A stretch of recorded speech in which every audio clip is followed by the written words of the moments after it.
la palabra al senador David Monreal Ávila, del Grupo Parlamentario del Partido del Trabajo, para presentar proyecto de decreto por el que se adicionan el Código Penal Federal y el Código Federal de Procedimientos Civiles.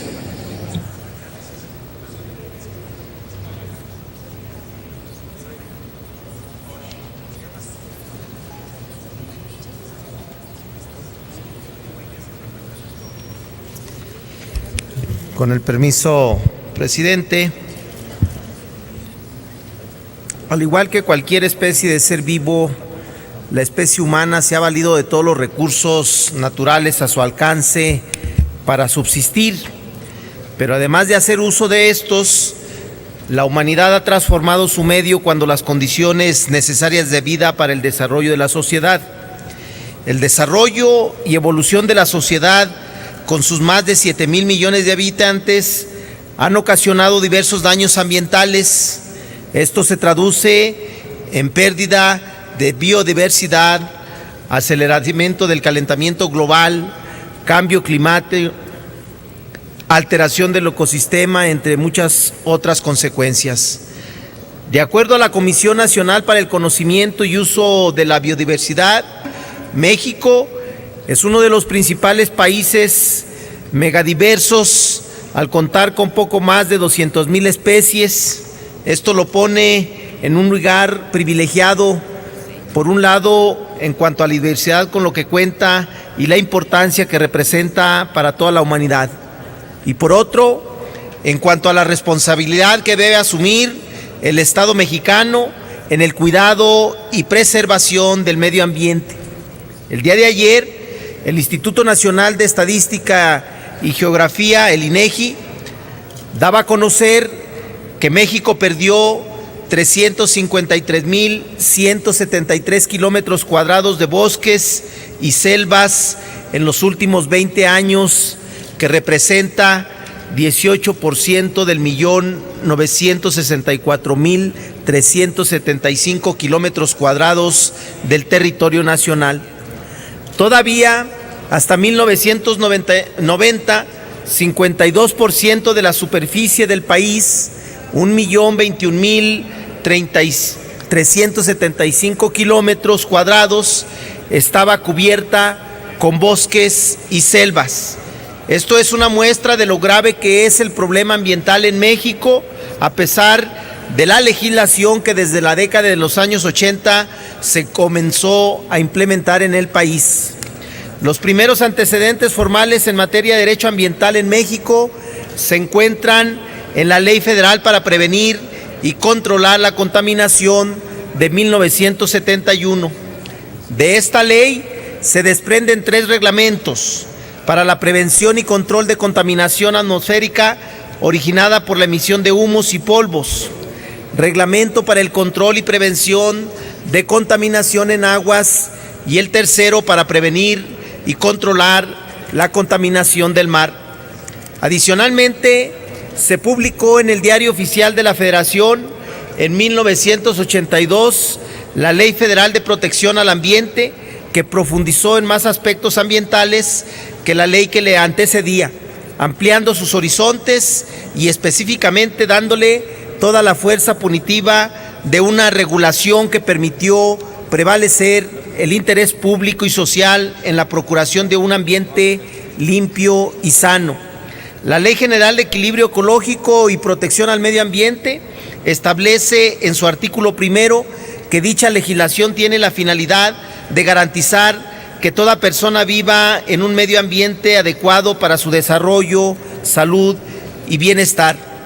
Esta misma legislación establece como una forma de defensa del medio ambiente las acciones colectivas. Estas, dicho de un modo simple, son aquellas acciones interpuestas por un conjunto de personas que reúnen condiciones uniformes respecto de una misma causa que originó perjuicios a dichas personas.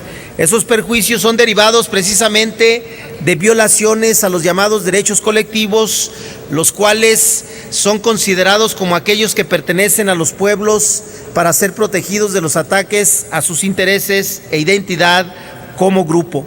Los derechos colectivos son los llamados derechos humanos de tercera generación, que protegen la relación entre las personas y la naturaleza, el comercio, las comunicaciones, la educación y el medio ambiente a partir de los cambios tecnológicos, científicos, industriales, generando retos de defensa en los derechos de consumidores o usuarios de los bienes y servicios que estos avances han desarrollado. Los intereses colectivos son aquellos referidos a un grupo más o menos numeroso de personas determinadas y determinables con un vínculo jurídico.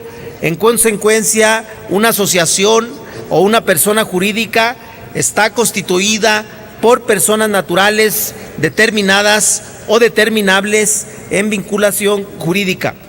El Código Federal de Procedimientos Civiles establece en su libro quinto, título único, capítulo primero, que las acciones colectivas son procedentes en materia ambiental. En este mismo sentido, la Ley General del Equilibrio Ecológico y la Protección al Ambiente, en su artículo 189, señala el derecho de todo ciudadano a presentar denuncia popular a fin de solicitar la reparación de algún daño causado al medio ambiente. Por su parte, la Ley Federal de Responsabilidad Ambiental establece los procedimientos que se podrán llevar a cabo para solicitar de igual modo la reparación del daño. De este modo, señala una serie de multas y reparación de los daños ocasionados al medio ambiente por parte de personas físicas o morales. Asimismo, el Código Penal establece un título respecto a los delitos ambientales en el cual se señalan las sanciones penales de los cuales son sujetas las personas morales y físicas que causen daños ambientales. Como puede observarse, la legislación en materia ambiental es amplia. Sin embargo, los daños ambientales siguen siendo comunes en el país y en muchos casos la reparación del daño no permite volver al estado en que se encontraban los ecosistemas antes de la afectación sufrida.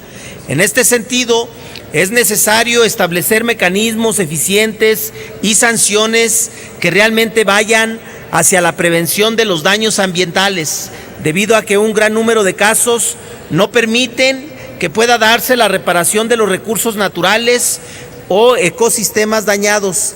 Países como Chile establecen normas sobre protección de los derechos de los consumidores y contempla la protección de los intereses colectivos y los intereses difusos. Asimismo, se observa que una vez emitida la sentencia, esta se da a conocer precisamente por los efectos que produce para que todos aquellos que hayan sido perjudicados por los mismos hechos puedan reclamar la indemnización o el cumplimiento de la reparación correspondiente.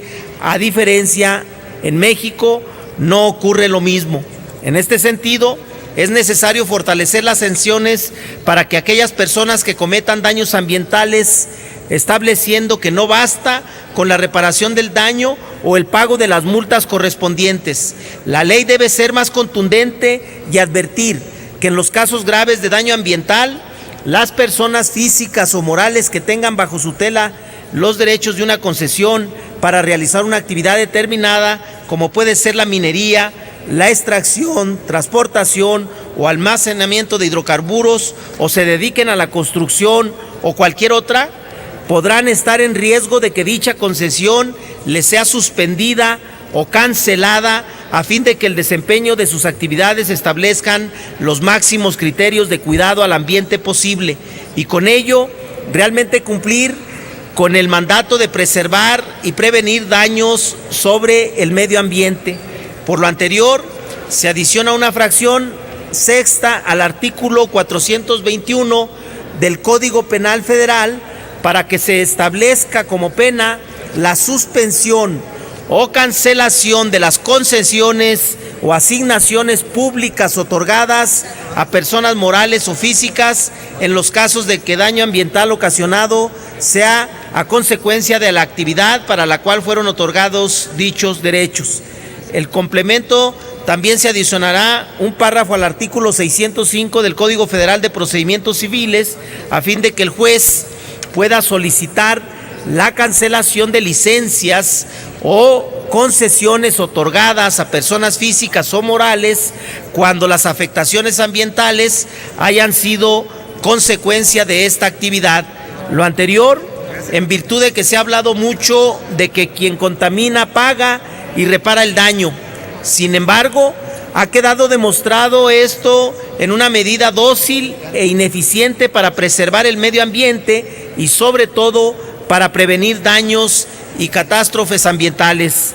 Para verdaderamente proteger y prevenir daños ambientales se requiere de medidas ejemplares que limiten la actuación de aquellos que están acostumbrados a dañar y perjudicar lo que pertenece a toda la humanidad, el medio ambiente. Es cuanto, señor presidente. Gracias. Gracias, senador Monreal.